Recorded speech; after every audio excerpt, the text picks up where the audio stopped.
Welcome, beautiful humans, to the Future Human Project transmission number 1.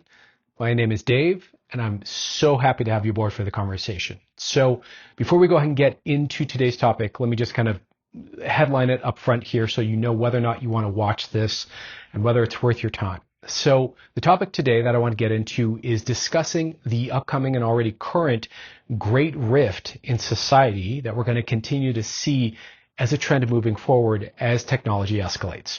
So the basic idea of the Great Rift that we're going to be unpacking today is kind of the split we're going to see in society along the lines of people who want to remain organic and rooted in their humanity and, a true human versus people who become transhumanist, who perhaps get addicted to technology or who blend themselves with technology, the people who get the implant, that kind of a thing.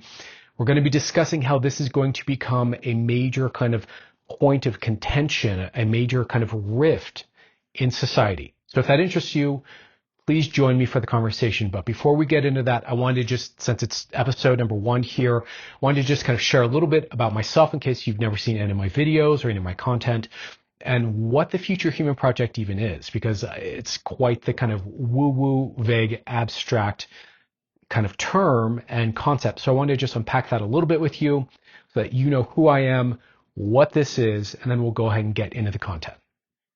So let me just introduce myself briefly to you in case you've never seen any of my content before and you're not sure if you want to listen to me or take any of this seriously. Let me give a little context on who I am. I've been making videos here on YouTube for the last 5 years. I am essentially working as a coach and a hypnotherapist and an NLP practitioner, and I do psychedelic support work. So I'm in the psychedelic therapy community. I'm deeply versed in psychedelics. I'm deeply versed in healing, personal transformation, personal growth. And I have another channel, in case you haven't seen it, which is called Integrative Psychonautics. You can look it up here on YouTube. It's also, there's an IG for it and a TikTok for it and all that good stuff. So if you're interested in psychedelic therapy, I've got about 5 years worth of, I think, really good content there for you to check out. So that's a little bit about my history. Stuff that I haven't necessarily shared on the channel that I'll share here about my history. Let me see. I have a long personal history exploring spiritual themes and spiritual studies. I've had a pretty serious spiritual practice since the late 90s or even before, if you want to kind of count early meditation experiences. I've read the books. I've gone to the ceremonies. I have done the retreats. I have, blah, blah, blah, blah, done the practices. I've been very serious about my spiritual practice. I'm also very much a self-educated coach, self-trained. I've gotten training along the way, but I've kind of voraciously had to pull myself up by my bootstraps over the last 2 decades to pull together a skill set to present here to you. So I have a wide range of knowledge from a bunch of different, bases, but that doesn't paint the whole picture here. I'm also someone who pretty much my entire adult life, spent most of my life. I grew up in California, born and raised, lived in Northern California from the time I was about 21 onward, very much plugged into the new age healing arts community, the psychedelic community, the burner community, the electronic music community, the festival community, that whole thing, right? Which of course overlaps with like the tech elite in the Bay Area. It overlaps, of course, a lot with the psychedelic community, overlaps a lot with, other serious spiritual practices and world travelers. And so I've kind of been plugged in my entire adult life to this progressive, spiritual, multidisciplinary, experiential, wild, outside the status quo kind of way of life. And that's just is what it is. I'm not saying that's good or bad. I'm not saying that's right or wrong. It's just a huge part of my personal history. I'm someone who makes an attempt to try to be intellectually honest, who is a voracious self-learner, like I mentioned earlier.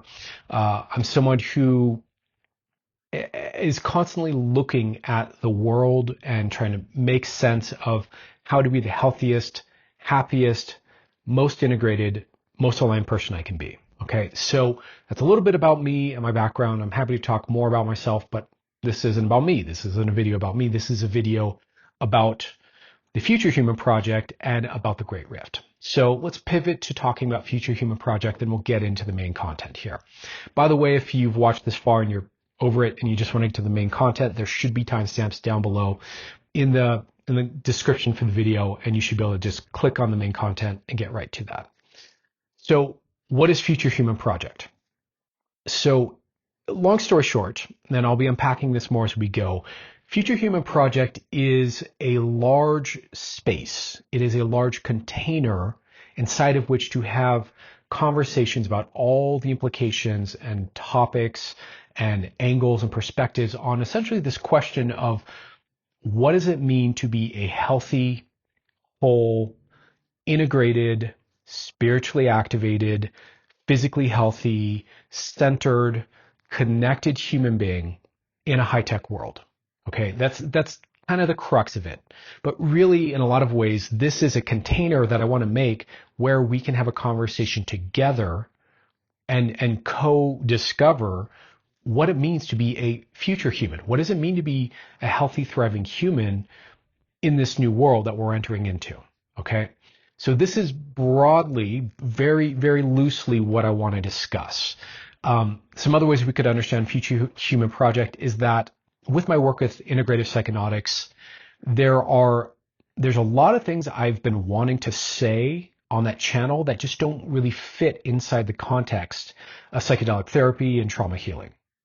There's also a lot of conversations I think to be had about the implications of psychedelic therapy, right? Like from leading people through healing and from going through my own journey with healing, there's a lot of implications there that kind of point outward towards the world and towards living and towards a way of life and towards right relating and towards well-being and towards health and towards mental health, spiritual health, et cetera, et cetera. Like there's an entire set of things I want to talk about that just didn't fit in that container. And frankly, these are questions that I get from clients all the time, that I get from, in my DMs all the time. People want me to talk about things like cultural crises, or want me to talk about things like understanding cognition better, or understanding, what are the implications of spiritual awakening, or what are the implications of, psychedelic integration, not just as a thing you do after you eat mushrooms, but as a way of life, for example.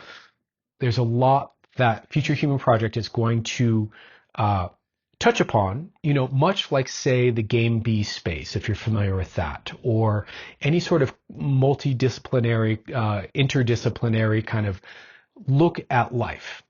So I want to really broaden the aperture from just psychedelics and just trauma and just therapy to this much broader scope of growth, healing, evolution, alignment, right relating, relation to technology, how to wield technology and steward technology well rather than be manhandled by it, for lack of a better phrase.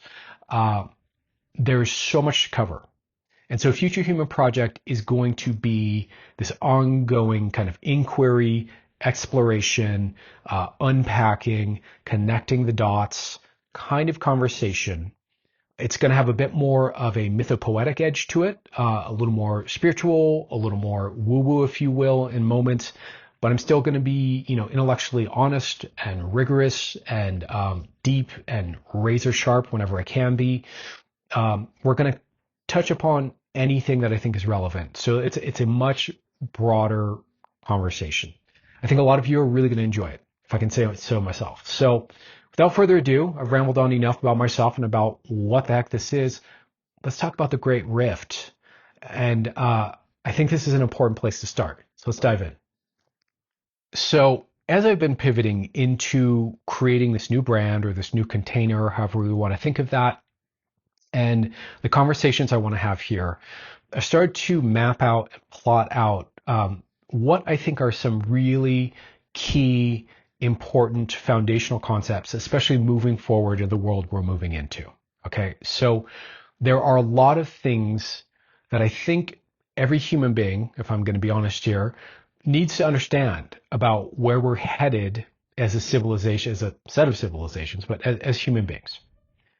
And so this first set of, posts, videos, this will be a podcast at some point, so podcasts, all of that. This first batch of of these sessions, these transmissions, are really going to be focused on a lot of these foundational concepts because they need to be spoken about, because it's time, and because, quite frankly, I don't see that many people having these conversations. And especially, I don't see people having these conversations in a well-rounded way that's unbiased and exploratory and kind of broad in scope, but high resolution, right? There are certainly people out there doing this. There are people I massively admire and respect. Maybe at some point, if this all grows, I'll be able to get them on and have conversations with them. But there is a real need, I think, for conversations about how do we navigate this time, and how do we remain centered? How do we remain mentally healthy, emotionally healthy, spiritually healthy, physically healthy? How do we, rock this shit rather than get totally overwhelmed or just succumb to the machine and merge with the machine, etc. So this topic today, the Great Rift, is a foundational concept. I think at the core, at the heart of our civilization and where we're at and where we're headed. Okay, so let me define the Great Rift for you. I kind of defined it up front at the beginning of the video, but just to kind of unpack this a little bit here. This idea came to me from watching and I apologize, I should remember the channel, but I don't, watching an astrology video about this time. But I've seen other people post this kind of idea. This is not my original idea. This is a talking point that's floating around. And the basic idea is that the Great Rift is this kind of tension point and ultimately divide in society that we're going to see really emerge as AI emerges and starts to really come into its fruition. And as all these other technologies that have been coming down the pipeline for the last, 20, 30 or more years are starting to really like come into the world, right? Come into common use. It's going to really change the landscape of what it means to be a human being. And so the Great Rift is this kind of divide that we're going to start to see, broadly speaking, between, let's say, transhumanists at the one extreme end. And let's talk the extremes because the middle, which is where the rift will be, is going to be not quite polarized, but there'll still be choices to make. One end, we've got, say, transhumanists, people who are like full on, give me the implant, I want to be cyborg, give me an exoskeleton, upload my consciousness to a database, I want to live digitally forever, that kind of a thing. Full transhumanist. If you don't know what a transhumanist is, I would encourage you to look up the term and learn more about it. There's a lot of information about it. It's a philosophical movement that's been around for a long time, but the basic idea is that these are people who want to transcend the limitations of biology. So these are people who look at technology as a way out of being trapped by sickness, by death, by aging in particular, right? At the other end of the polarity here, we could say there's a movement, and it's, if you know, but you may not know, of, let's call it, organic mystics. People who are very much back to the earth, rewilding, learning how to, learning permaculture and how to, live sustainably off the land. People who are all about actualizing and deepening their relationship to the earth and actualizing the human potential we already have. So these are people who are often very spiritually kind of advanced. These are people who are very deeply exploring the depths of organic life and what it means to be a human being in our fullness. Okay. And some of that, I think, is already a reaction to the way the world's going and the way technology is going. And I think the more extreme technology gets, the more we're going to see people kind of have this polarized reaction, the opposite direction, and want to just go get a piece of land somewhere or build community on a piece of land and homestead and farm and, meditate and live a simple life in touch with nature. Okay. That's essentially the Great Rift at its most extreme. I think most of society is going to be in the middle, obviously, as it generally is. And we're going to see some real tension points here between these two modes of living, right? And and I'm bringing this up for your attention because we all are going to have to make a choice. There's a bunch of choices. We're going to have to define for ourselves how we want to be in relationship to this weird coming technological age. And, not all of us are going to feel necessarily cut out for what it means to just unplug completely and go live off the land. As fulfilling as that is, that's also super hard. And there may be some real challenges with that. So it's not necessarily a guarantee that that's a better life, right? And so I wanted to just unpack this a bit more for you. So we are at a choice point already, right? This is now Pluto moved into Aquarius a little while ago. This is the Pluto and Aquarius era. Now, Pluto and Aquarius, for anyone who doesn't know, who's not astrologically literate, and if you don't like astrology, pardon my woo here, but you might get some value out of this. Pluto is, of course, not a planet now, but the outer, planetary body encircling our solar system. And Pluto, traditionally in astrology, is associated with death, permanent transformations, the life force, deep power and power structures, deep control, manipulation, deception, deep truth as well, revelation. It's basically associated with transformation and access to the soul through painful experience, generally speaking. There are other, less heavy, qualities to Pluto, but generally it's considered the heaviest, hardest astrological planet or energetic, if you want to think of that. Being that it's so far out there, of course, it takes a long, long time to go all the way around the sun. So Pluto in each sign is somewhere, give or take, about 20 years per sign. Not exactly, but give or take. And we just exited a cycle with Pluto and Capricorn.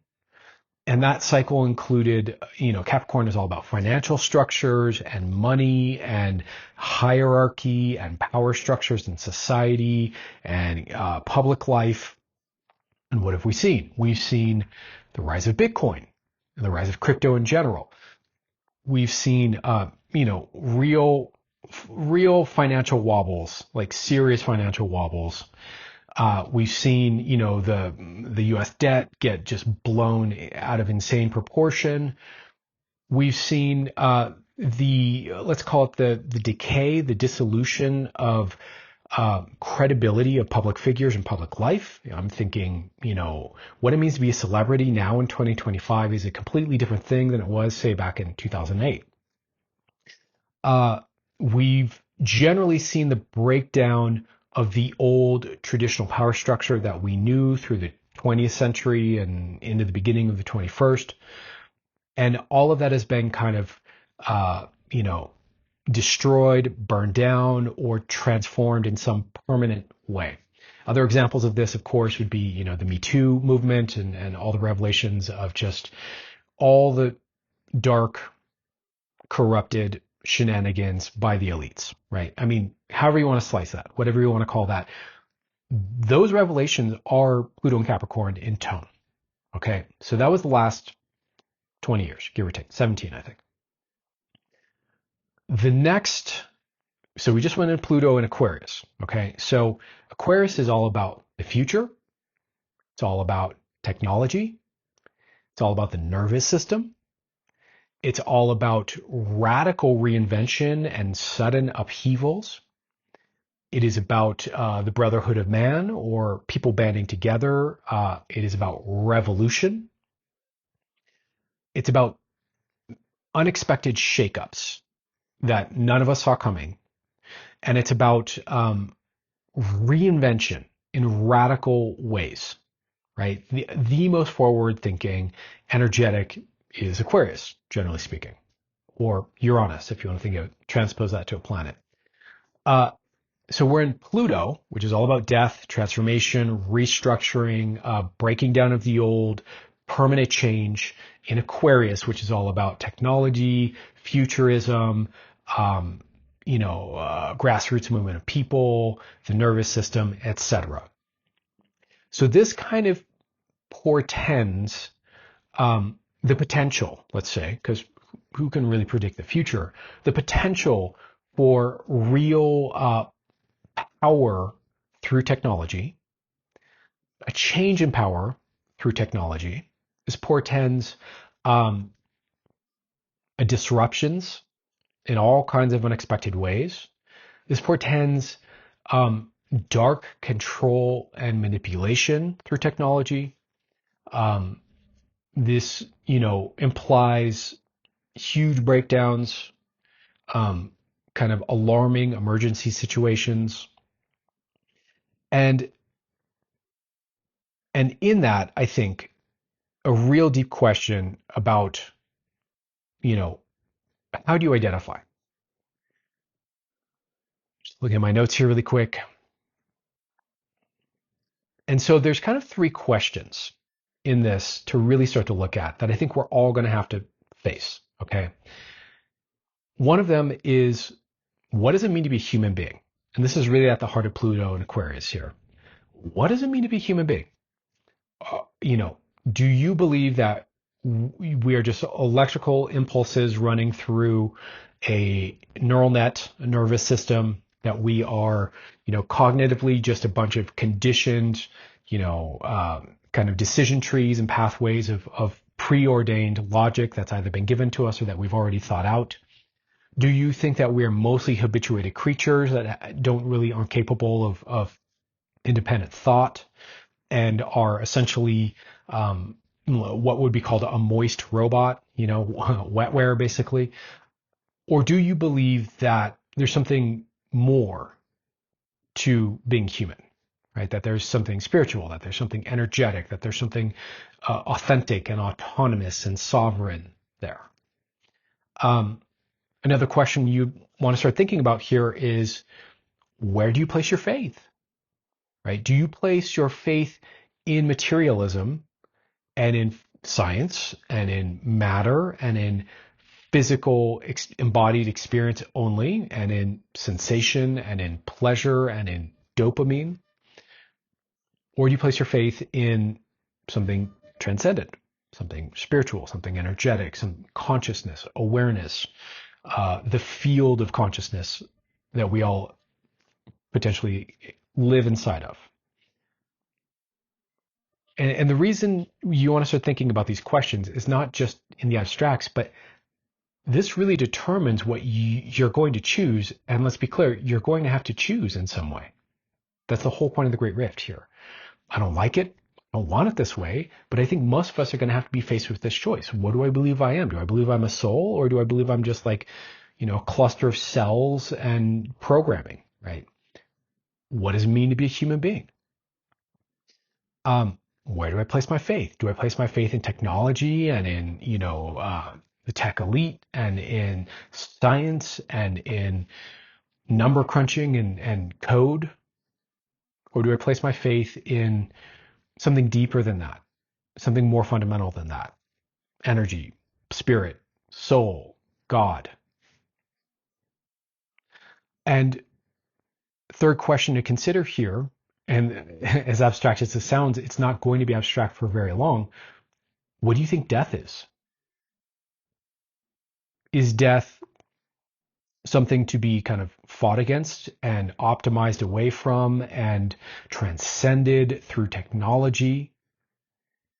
Or is death a spiritual gateway to a disembodied, non-physical experience? Or is death simply the end? Is death what gives life meaning? Or is death just kind of a bug in the programming? And again, these are like big, deep questions, but these are things we're going to have to start to think about and come to our own personal conclusions about, because the times we're headed for These will be at the core of what emerges. So let's just lay out some of the shit that's on the horizon here. In case you're not, tuned in to all this, I'm sure some of you are super tuned into this and could, school me on all of this. But for anyone who's not paying attention, okay, obviously we have AI. And AI is coming hard and fast right now. And with that, of course, is all the talk of job replacement, economic displacement, and, looking at things like AI girlfriends, which already exist, and looking at how AI can do everything you can do better and faster in terms of cognitive work, or at least a lot of it. And the way that alone, let's just say AI at the level it's at, or slightly better, comes online at scale, and the job market and the job upheaval just kicks off. That alone would be so life changing and revolutionary and society changing and game changing. I don't think any of us are ready for it. Then you add into that AI is going to rapidly become AGI, which means it's as smarter than the smartest human, which debatably it already is, but it's not generating its own intelligence yet. It's all predetermined clusters of associations between words and ideas and whatnot, right? But at some point, it's actually going to learn how to properly think. Then from there, it's going to teach itself, and it's going to become artificial superintelligence, which is really what everyone's afraid of here. That's when AI becomes more intelligent than literally the brain power of all humans combined, all 8 billion of us combined, where it's like godlike intelligence. And with that, obviously, godlike power. And, so we've got that, and that's not science fiction. That's likely on the way very soon. And by very soon, I mean less than 10 years, right? Probably. AGI certainly probably within 5 is what it looks like. But that's just the beginning, right? So if, let's say everything's now run on the back end of AI because is outclassed us, no question. Then on top of that, of course, we've got CRISPR. CRISPR is a gene editing technology that's been around for a while. And with this, you can edit your genetics. You can also edit the genetics of your offspring. You can, engineer your kids. Genetic engineering becomes reality very soon here. Also, we've got, we all know digital surveillance is a thing. It's not going to go away. It's not going to get less. It's going to become much more. Right? So we have AI, CRISPR, digital surveillance. We're going to have de-aging or anti-aging, age reversal. So now you have the possibility to look and feel 20 and yet you're 120 or whatever. We're going to have already, we have severe device addiction, but you ain't seen nothing yet. Wait till VR porn is 3D and haptic suits. Wait till there's, direct brain stimulation and you even need the pornography. There's a whole crazy world about to unfold just with device addictions. There's already people falling in love and becoming addicted to ChatGPT as their therapist. We'll be talking about that in future episodes. As is. And there's some real deep implications for all this. There's also VR and AR, right? What happens when all of this is then, forget the implant, like when you can wear a pair of glasses and have all this. Or you can put on goggles and go into an immersive world and have all this. All of this is here in its infancy and it's about to explode and it's all going to work together. And we're going to see the wildest, craziest iterations of this, some of which are going to be profound and beautiful and maybe super hopeful. Other aspects of this could be profoundly dark, profoundly deep. And, on that note, I want you to really think about, and this is a topic I'm going to do a whole other episode on here, but I want you to really start to think about how to interact with technology when it interacts back and when it sees you more clearly than you see yourself, or more clearly than any other human being ever has, when it can sense subtly what's going on for you way before you know it, and when it can, and I'm not joking here, when it can amplify or damage your soul. Because we're there. We're there. And it's in the infancy of that. But with AI right now, if you're paying attention and you give it the right inputs, some wild ass shit can happen already. And these are just large language models. It's going to get way more advanced.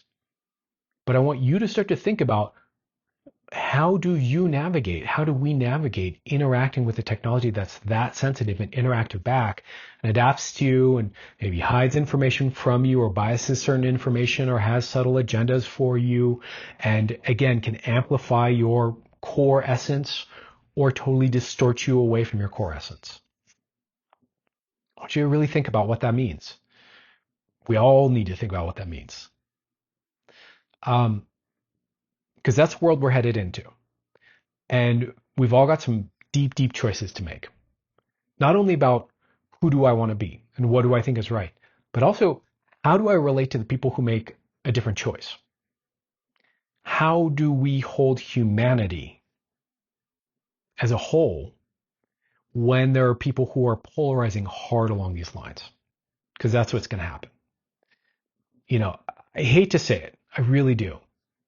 But if we look at the polarization that's happened, especially in the Western countries, but let's say the US, because that's my reference point here, over the last 10, 15 years, and we look back at that and we go, you know, this has been horrible, this has been stressful, this has been tense, this has been painful, this has been scary, this has been triggering. That's a preview. That is a baby precursor to the kind of polarization I think we're about to see. And so it begs the question of, well, how do we relate to all this? You know, and what is maybe a third way here? So if there's transhumanism or going back to the land and, you know, activating your third eye and farming, you know, which sounds lovely, by the way, you know, no shade on that. What about a third way? And in the Substack post that I made, and by the way, link will be below if you want to check out my Substack. It's going to be the new kind of seed, the new hub where my posts come out first. Lost my train of thought there. There's a third way. And the third way is integrative. Because for those that step out of the tech culture, in a lot of ways it's probably wise and spiritually healthy, and I'm kind of about it. But also there's a missing out on maybe the wonders, the gifts that these technologies will bring, on staying connected to our fellow human beings in a way where we can mutually benefit and influence each other. There's also, I think, you know, a real loss of learning how to wield the technology from a centered place if we just react and duck out. But I think this is what we see in human beings generally. We see people who are either not discerning at all and they eat the slop and they take in the poison and they watch the crappy things and they just follow the status quo. They don't think at all. And they suffer, sadly, a lot for that impulse. They follow. Or we see people generally who kind of totally abreact, totally polarize, swing in the opposite direction and become like this kind of really polarized anti-version of status quo mindlessness. And that to me is also unconscious. Reaction is just as much an unconscious impulse as following. And I think what it means to be a conscious being is to rise above this polarity of blind following or blind reacting and become choosy and discerning and conscious and present about how we want to slice and dice each moment and each experience and each bit of information and make intentional, conscious choices rather than default choices. And so this third way, I think, is kind of about rising above this polarity and walking in the world, not just running away from it, with a real eye towards how does this shit impact me, maintaining and cultivating a real sense of healthy center, and engaging with technology consciously and intentionally and with discernment in a constructive way that is benevolent, that is win-win, that is healthy, and being really mindful of when we're starting to cross that line into unhealthy. And I think that this is an emerging third path. So I think there's a way to be in the world and explore these things, but not be totally consumed by them. Maybe I'm wrong. I mean, we'll see. Who knows? Maybe these words in 10 years will prove like drastically naive. Totally possible. But this is kind of the ethos to me of what it means to be a future human. It's about being deeply rooted in, from my point of view, and again, this is a conversational space, so love your thoughts on this, but from my point of view, part of what it means to be a future human is that we are really cultivating ourselves. We're cultivating our mind, our heart, our body, our spirit, our soul, all the different facets of ourselves in a high caliber way. But at the same time, we are engaging the world from that place. We're not just simply retreating and hiding with this high level of cultivation. We're using that kind of as our internal compass to then engage the world and serve and benefit and explore and enjoy and play and all the stuff. So the third way is essentially to depolarize by synthesizing, to integrate, to welcome the polarity of opposites and kind of let them mingle in the center somewhere and be in that center. And, I mean, we could, of course, look at different spiritual traditions, which kind of talk about this kind of approach, a kind of synthesis approach, or the middle way, or the middle path, or there's all kinds of different examples of this in many different religions. But I think just truly, this is the way to navigate life. This is how we remain healthy and balanced and clear. It's by being integrative. This is also how we move up in consciousness. If you polarize, whatever level of consciousness you polarize at, you're going to stay stuck at that level of consciousness. So the way out of being stuck is through integration of opposites. In other words, seeking wholeness. So my proposal for the third way here, and then we'll kind of wrap this video, is that the third way is the way of wholeness, the way of integration, the way of dancing in the intersection between opposites and finding your skill, finding your center, finding your intelligence, finding your intentionality there and walking with that, living from that. So that's it for now. This is kind of a bigger unpacking than I thought I would get into here, but I'm a pretty verbose guy. Hopefully you got value out of this video. If you did, if this is your kind of thing, please leave a comment down below. Again, I want to build community. This isn't just about me. This isn't Dave's, cult of personality bullshit. This is a space to have a conversation. So do a favor, and leave a comment down below. This is brand new here on YouTube, so leave a comment and let the algorithm know we're here. Do the subscribe thing if this resonates for you and you feel like you want to subscribe. Give a thumbs up to the video if that resonates for you. Also, just so you know, I have a Substack. Like I said, that's kind of the fountainhead of where this content will be coming from. It's free. Eventually, there will be kind of options to support with more value given, but for now, it's all free. There'll be a link down below in the video description. If you're interested in psychedelic therapy or learning more about self-directed therapy, check out my integrative psychonautics channel. That will also be linked in the description. I've also got an IG and TikTok. I'm doing all the things here, and this will be a podcast eventually too. So without further ado, if you've watched this entire thing, thank you for thinking this through with me. Thank you for spending this half hour with me. And I'm sending you all kinds of love and all kinds of respect and gratitude. And I'll see you in the next one. Take care.